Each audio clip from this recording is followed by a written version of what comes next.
submit, in reality, it was Hobson's choice for her.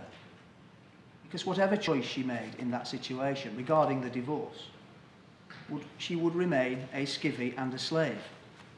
He didn't care. And the reality is that if he had truly wanted anything, he would have got it. It simply did not suit him at that time. He simply carried on with the relationships as they were.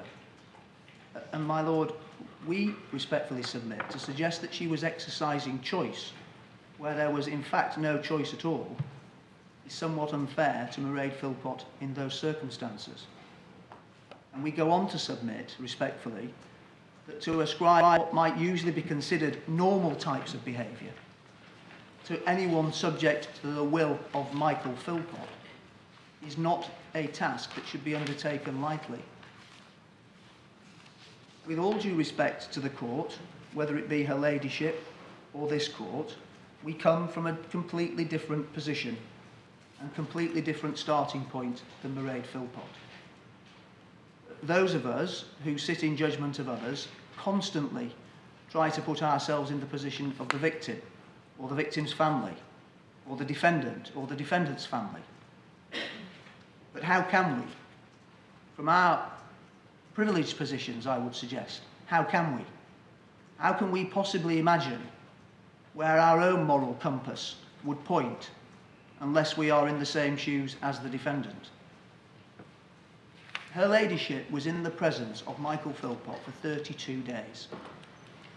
Mairead Philpott was subject to him and his influence for 12 years, from the age of 19 to the age of 31.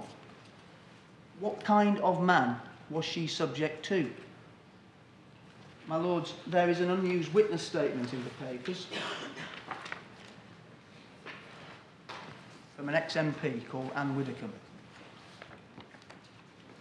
This is what she said of her time at the Philpott house in 2007. During my time with the Philpotts, I observed a lot of the family behaviour. Mick was definitely the dominant person within the family, and I got the impression he controlled everything within the household. Throughout my time with Mick Philpott, he showed his quick temper to persons challenging him and had what I would say was a very strange view of women. He would refer to women as bitches and be very belittling of them.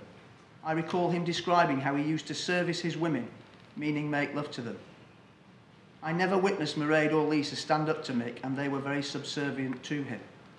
I am in no doubt that Mick's word was law within the Philpott household. Now, my lord, Mr. Smith, we haven't been given a copy of that statement. If you want us to look at it, do you think you would kindly arrange for it to be given to one of the ushers? I can't. Mine is marked, but I can have it photocopied, and I can. We'll ignore the markings. If one of the ushers could copy it, we'd like to look and see what. Certainly. My lord, what gave him that power? Yes. What gave him the power that was observed when the MP was carrying out a television programme? Well, perhaps, my lord, assistance is given in her ladyship's summary of Michael Philpott's history with women. And for that, can I take your lordship? I'll just hand this to the usher, my lord, if you don't mind.